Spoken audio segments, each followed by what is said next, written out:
Thank you very much. Ladies and gentlemen, I think the precondition to a healthy and fruitful childhood is the preservation of human dignity of the child.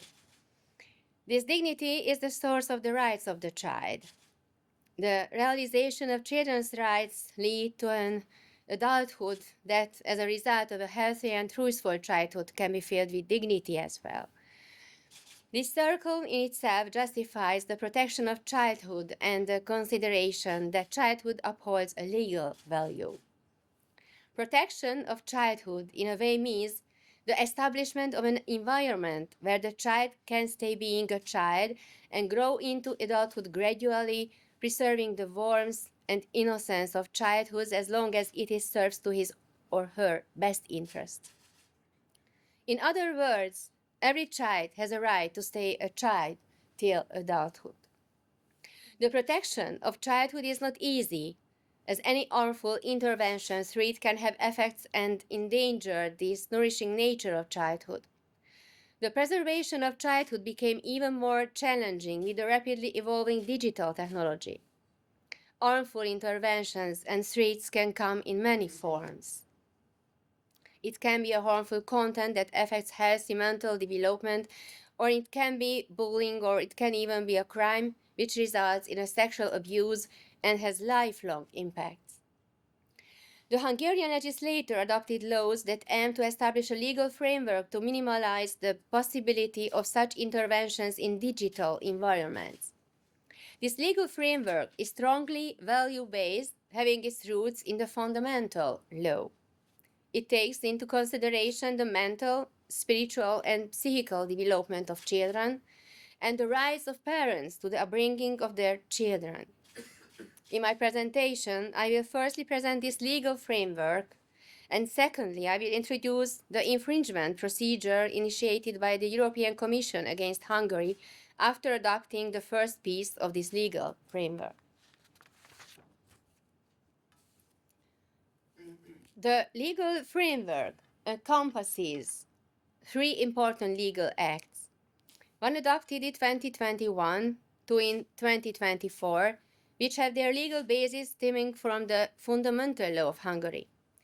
The ninth amendment to the Fundamental Law of Hungary stipulated that Hungary protects the right of children to self-identity according to their birth sex and ensures upbringing in accordance with the values based on our country's constitutional self-identity and Christian culture.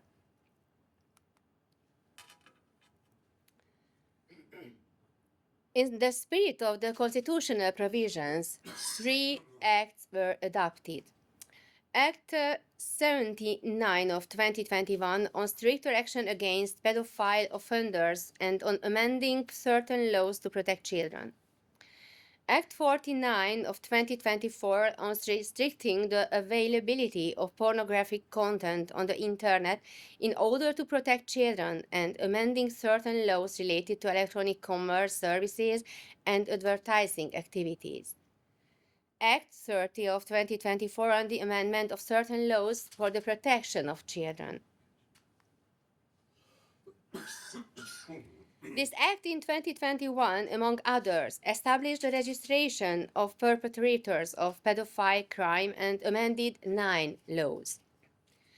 The Child Protection Act was completed by this law. It is prohibited to make pornographic content available to persons under the age of 18, as well as content that depicts sexuality for personal gain or that promotes or displays deviations from self-identity corresponding to the birth sex, gender reassignment, and homosexuality.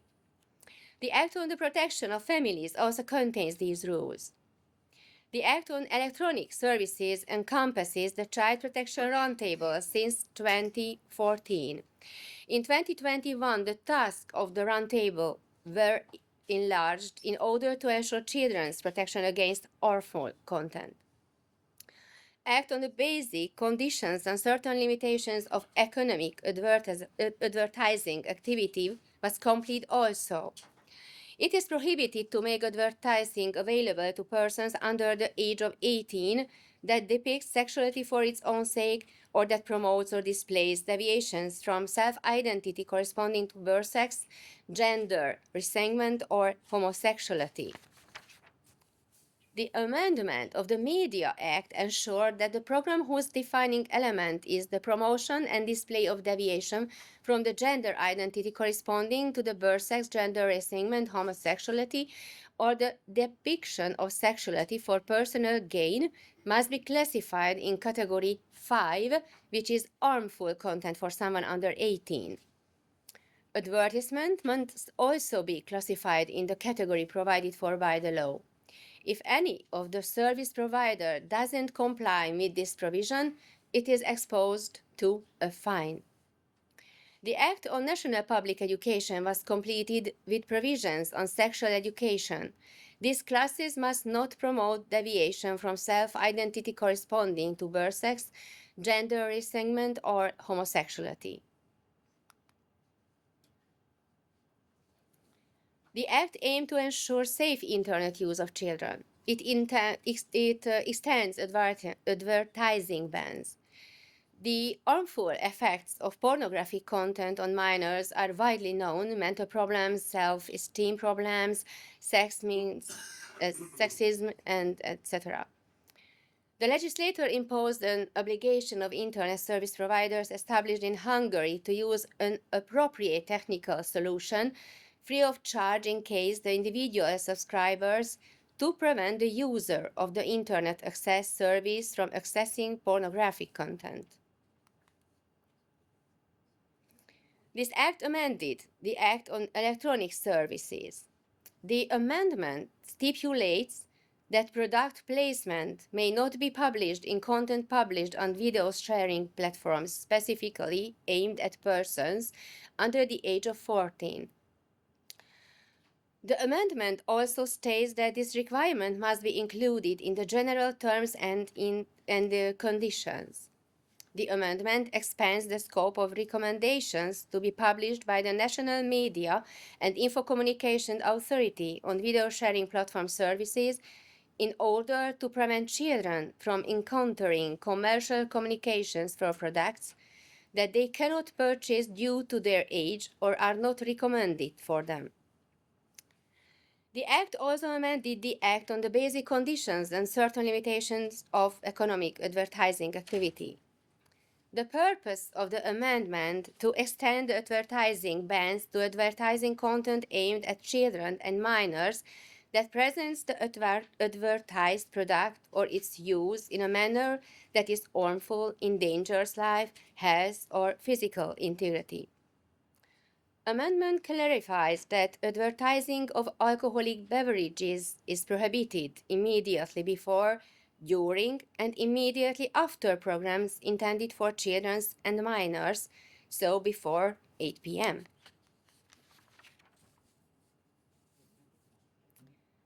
The Act amends the Child Protection Act also. The amendment expands the scope of children's rights, states that the child has the right to participate in education, training, and ensuring conscious and responsible use of the Internet and media, which, among others, helps him or her to take action against forms of cyberbullying. The amendment emphasizes that the child mustn't only refrain from behavior that endangers his or her own physical or mental health or from practicing a lifestyle that is harmful to it, but also has the same obligations towards to others. Expands the scope of children's obligations with a new element, respecting the human dignity of other children when exercising their freedom of expression. The amendment states that the child has the right to be protected against environmental and social influences that are harmful to his or her development. And amendment stipulates that the minister responsible for children and youth policy shall initiate information and educational campaign to reduce to health damaging effects of electroacoustic noise on children and to promote awareness of protection against the effects caused by noise sources.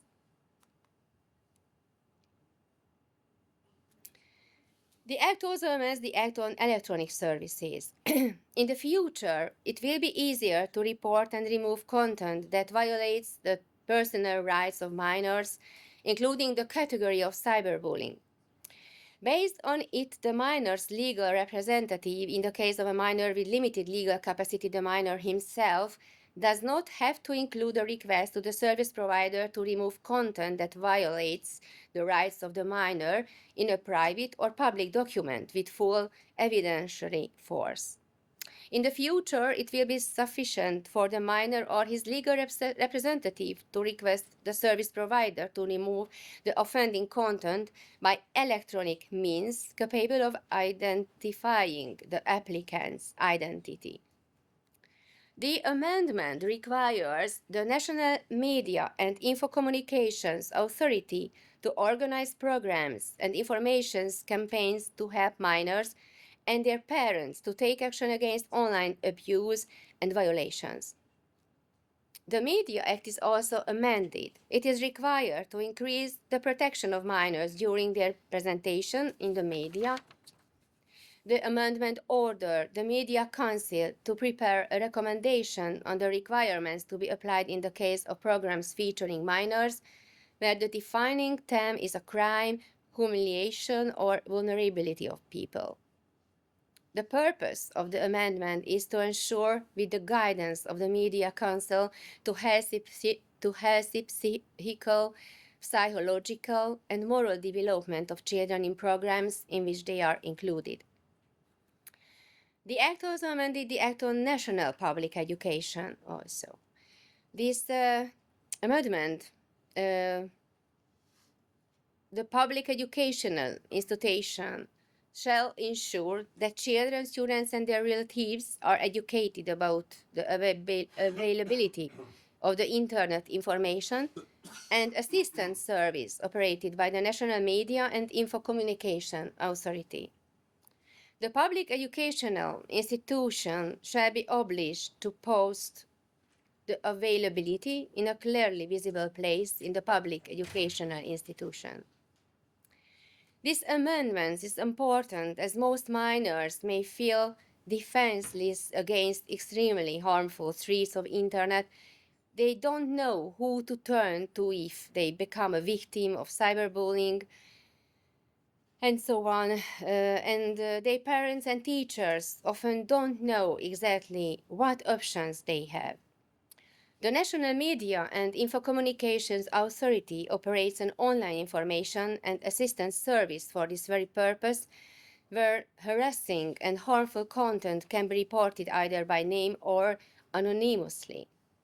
These options need to be communicated to children and parents.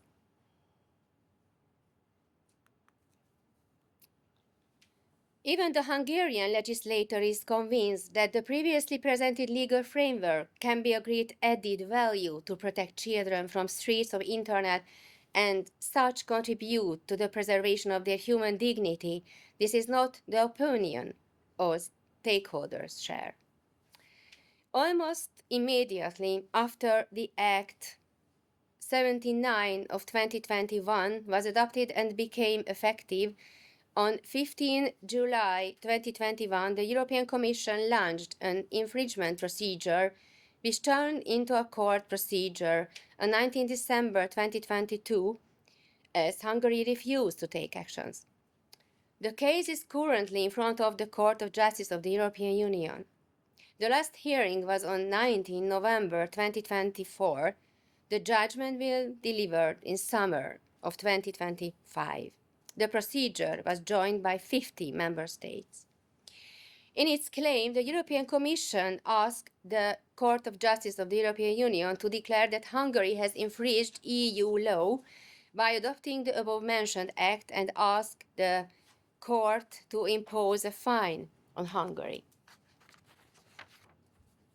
According to the European Commission, the Hungarian Act infringes the Free Movement of Services Article 56 of the Treaty on the Functioning of the European Union, Article 16, Freedom to Provide Services, and 19, Prohibited Restrictions of the Services Directive.